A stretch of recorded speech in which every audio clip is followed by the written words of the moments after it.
آج ہماری گفتگو کا عنوان کہ آشیاں کسی شاخ چمن پہ بار نہ ہو۔ نحمدہ ونصلی علی رسولہ الکریم، اما بعد۔ میرے عزیزوں، کہا جاتا ہے کہ انسان ایک سماجی حیوان ہے، یعنی وہ تنہا نہ ایک خوشگوار زندگی گزار سکتا ہے اور نہ تنہا اپنی ضروریات پوری کر سکتا ہے۔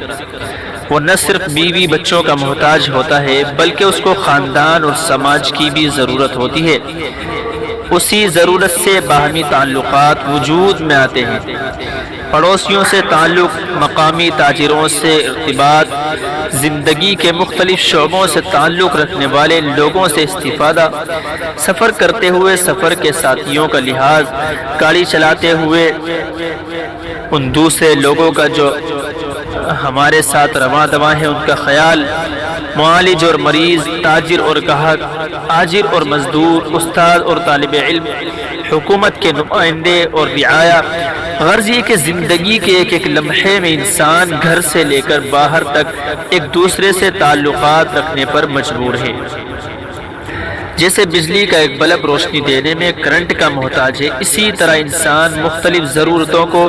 پوری کرنے میں کتنے ہی انسانوں، جانوروں، مشینوں اور مادی وسائل کا ضرورت مند ہے۔ اب اگر وہ اس ضرورت کو خوشگوار طریقے پر پورا کرنا چاہتا ہے تو اس کے لیے ضروری ہے کہ جسے وہ چاہتا ہے کہ اس کا خیال رکھا جائے، اس کا لحاظ رکھا جائے، اسی طرح اسے چاہیے کہ وہ خود دوسروں کا بھی خیال رکھے اور دوسروں کا لحاظ رکھے۔ رسول کریم صلی اللہ علیہ وسلم نے اس کے لیے بڑی خوب تعبیر اختیار فرمائی ہے کہ مسلمان ہونے کا تقاضا یہ ہے کہ انسان اپنے لیے جس چیز کو پسند کرتا ہے اپنے بھائی کے لیے بھی وہی چیز پسند کرے۔ یحب لأخیہ ما یحب لنفسہ، اس کا مطلب یہ ہے کہ اس کا بھائی جس کیفیت سے دوچار ہو، انسان غور کرے کہ اگر اس وقت وہ اس کیفیت سے دوچار ہوتا تو وہ اپنے ساتھ کس سلوک کا خواہش مند ہوتا، وہی سلوک اس کے ساتھ کرنے کی کوشش کی جائے۔ آپ بس میں بیٹھے ہوئے ہیں، گاڑی میں بیٹھے ہوئے ہیں، حالانکہ نوجوان اور صحت مند ہیں، اگر کھڑے بھی ہو جائیں تو کوئی بڑی دشواری نہ ہے۔ آپ کے بازو میں ایک بزرگ شخص کھڑے ہوئے، ہاتھوں میں عصا، کمر جھکی ہوئی، قدموں میں لڑکھڑاہٹ، ہاتھوں میں لرزش اور جسم لاغر کسی چیز کو تھامے ہوئے۔ اب غور کریں کہ اگر آپ اس عمر میں ہوتے تو کیا سوچتے؟ یہی کہ کوئی نوجوان اٹھ کر آپ کو اپنی جگہ بٹھا دے۔ ایسے وقت میں اگر آپ کھڑے ہو جائیں اور اپنی جگہ پر ان بزرگ کو بٹھا دیں تو آپ کو ان سے بغیر کسی خواہش اور طلب کے بے شمار دعائیں ملیں گی، اور آپ کا عمل رسول اللہ صلی اللہ علیہ وسلم کی اس ہدایت پر ہوگا کہ جو اپنے لیے پسند کرتے ہو وہی دوسروں کے لیے پسند کرو۔ میرے بھائیوں، ٹرین میں بھی بہت سی دفعہ ایسا ہوتا ہے کہ آپ کو نیچے کی سیٹ مل گئی اور کسی خاتون کے حصے میں اوپر کی سیٹ آ گئی۔ اس کے لیے خود ہی اوپر چڑھنا دشوار ہے، اور اگر اس کے چھوٹے بچے بھی ہوں تو پھر یہ تو عمل دشوار ہو جاتا ہے۔ اگر اس وقت آپ کی فیملی اور آپ کے بچے ہوتے تو یقیناً آپ چاہتے کہ آپ ان کے لیے نیچے کی سیٹ کا انتظام کریں۔ اب اگر آپ یہاں تھوڑی سی مشقت کو برداشت کر لیں اور اپنی اس انسانی بہن کو اپنی سیٹ حوالے کر دیں تو سوچئے کہ اس کے دل میں کس قدر شکر کے جذبات مؤثر ہوں گے۔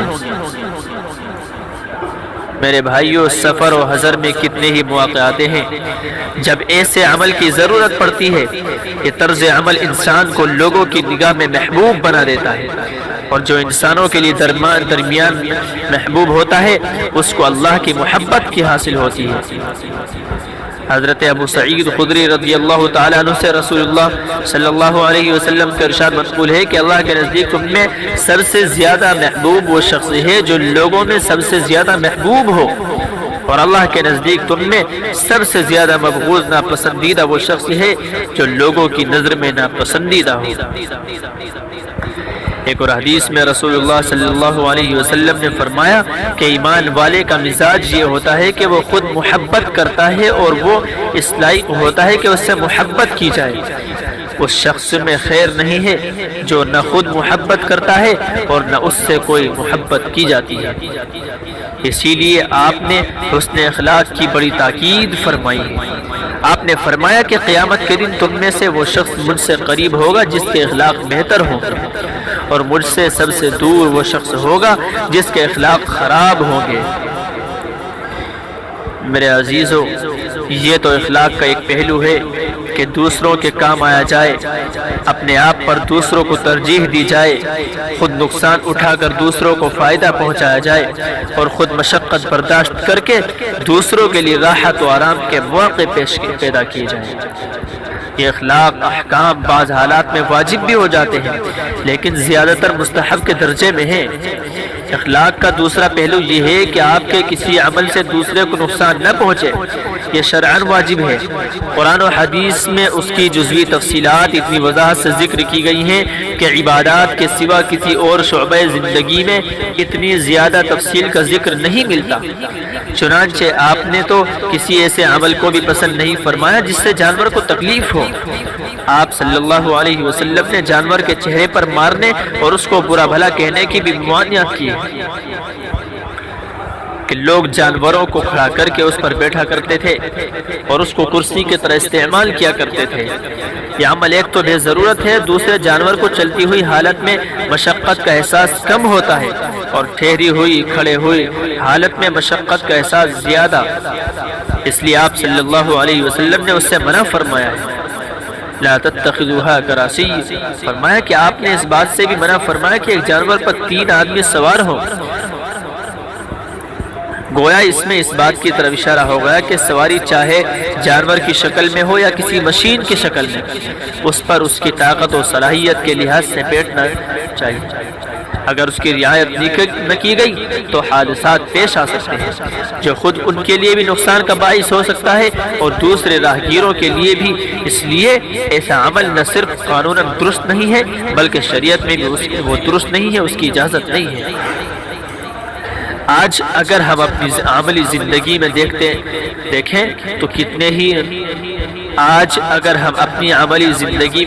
تو کتنے ہی مواقع پر ہم ایسا عمل کرتے ہیں جو دوسرے کے لیے تکلیف دہ ہوتا ہے،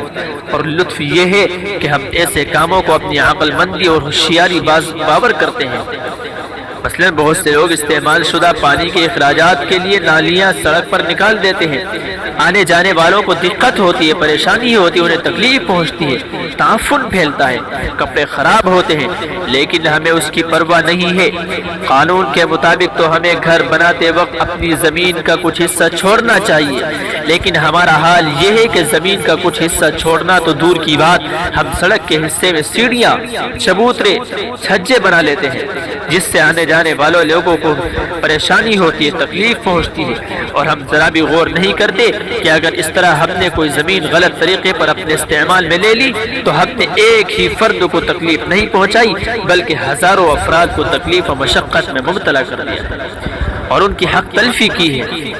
اس طرح ہم اجتماعی طور پر زمین غصب کرنے کے گنہگار ہو جاتے ہیں۔ محلوں میں یہ بات عام ہے کہ اپنے گھروں کا نکلا ہوا کیچڑ راستے یا کسی کے گھر کے سامنے ڈال دیا جاتا ہے۔ اسی طرح ایک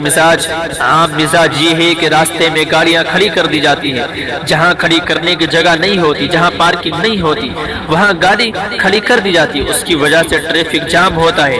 کتنے ہی ضرورت مند لوگ وقت پر اپنی منزل تک نہیں پہنچ پاتے، منٹوں کا سفر طے کرنے میں گھنٹے لگ جاتے ہیں، فلائٹیں، ٹرینیں، بسیں چھوٹ جاتی ہیں، اس کے نتیجے میں ٹکٹ ضائع ہو جاتا ہے، مریض وقت پر ہاسپٹل نہیں پہنچ پاتا، یہاں تک کہ ایمبولینس کو بھی لوگ راستہ دینے کو تیار نہیں ہوتے۔ کتنے ایسے واقعات ملیں گے کہ مریض کے ہاسپٹل پہنچنے سے پہلے ہی اس کی موت واقع ہو گئی۔ بظاہر یہ ایک چھوٹا سا فعل معلوم ہوتا ہے لیکن غور کیجئے کہ یہ کتنے سارے لوگوں کی مشقت کا سبب بن جاتا ہے، اور مشقت بھی انتہائی درجے کی ہوتی ہے۔ میرے بھائیو، رسول اللہ صلی اللہ علیہ وسلم نے دوسروں کے باعث تکلیف بننے والے عمل کو بڑی تاکید سے منع فرمایا ہے۔ آپ نے فرمایا کہ یہ ایمان کا ایک درجہ ہے کہ راستے سے تکلیف دہ چیز کو ہٹا دیا جائے۔ اذا کے معنی گندگی کے بھی ہیں اور تکلیف دہ چیز کے بھی ہیں، اس لیے اس میں وہ ساری چیزیں شامل ہیں جو راستہ چلنے والوں کے لیے تکلیف دہ ہو۔ راستے پر پیشاب پاخانہ کرنا، کیچڑ پھینکنا، جسمانی نقصان پہنچانے والی چیزوں کو راستے پر ڈال دینا، راستے کے کچھ حصے کو اپنے استعمال کے لیے مخصوص کر لینا، گاڑی اس طرح کھڑا کرنا کہ ٹریفک جام ہو جائے۔ اسی لیے رسول اللہ صلی اللہ علیہ وسلم نے راستے پر بیٹھنے سے بھی منع فرمایا ہے۔ گویا راہ گیروں، راستہ چلنے والوں، پڑوسیوں اور محلے کے لوگوں کو تکلیف سے بچانا بھی ایمان میں داخل ہے،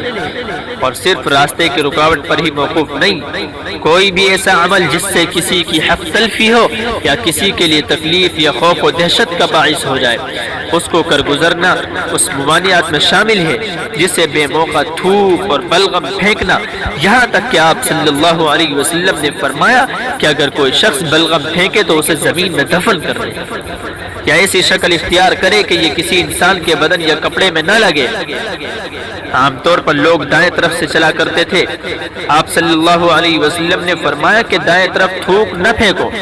اگر بائیں طرف کوئی نہ ہو تو بائیں طرف تھوکا کرو، اور اگر بائیں طرف لوگ ہو تو اپنے سامنے نیچے تھوکا کرو۔ عوامی حق تلفی کی ایک صورت یہ بھی ہے کہ ٹرینوں یا بسوں میں دوسروں کی سیٹ پر آپ بلا اجازت بیٹھ جائیں، یہ عام طور پر دیکھنے کو ملتا ہے،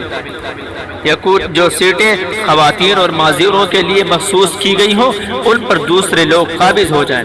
ایسا تو بہت ہوتا ہے کہ حکومت کی طرف سے بیت الخلاء عوامی مقامات پر معذورین کے لیے بنائے گئے ہیں، ان میں اچھے خاصے صحت مند اور تنومند لوگ چلے جاتے ہیں، اور بیچارے بوڑھے اور معذور لوگ انتظار میں کھڑے رہتے ہیں۔ ریلوے پلیٹ فارم اور ٹرین کے جنرل بوگیوں میں بینچیں لوگوں کے بیٹھنے کے لیے رکھی گئی ہوتی ہیں، لیکن بعض لوگ ان پر ایسی بے فکری کے ساتھ سوتے ہیں گویا انہوں نے اس بینچ کا ریزرویشن کرا رکھا ہو یا اس کے وہ مالک بن چکے ہیں۔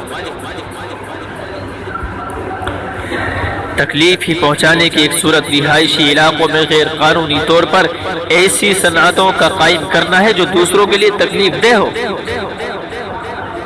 اور جن سے صنعتی فضلات،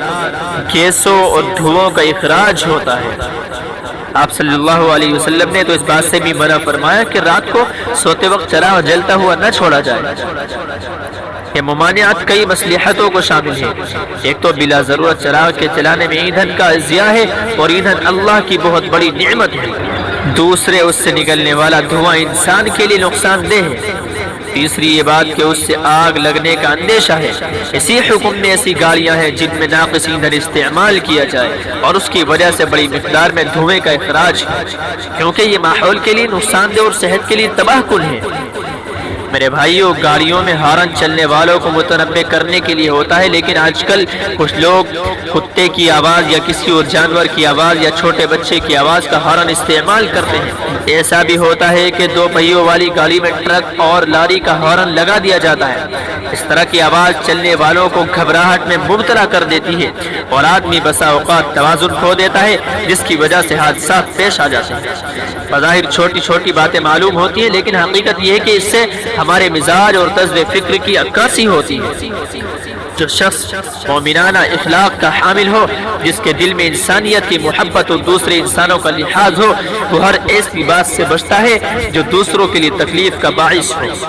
وہ ایک چیونٹی کا بھی خیال کرتا ہے کہ بلا ضرورت اسے نہ مارا جائے، وہ ایک بلی کا خیال رکھتا ہے کہ وہ بھوک سے نہ مر جائے، وہ ایک کتے کا بھی خیال رکھتا ہے، کتے کا بھی پاس و لحاظ رکھتا ہے کہ وہ پیاسا نہ رہ جائے۔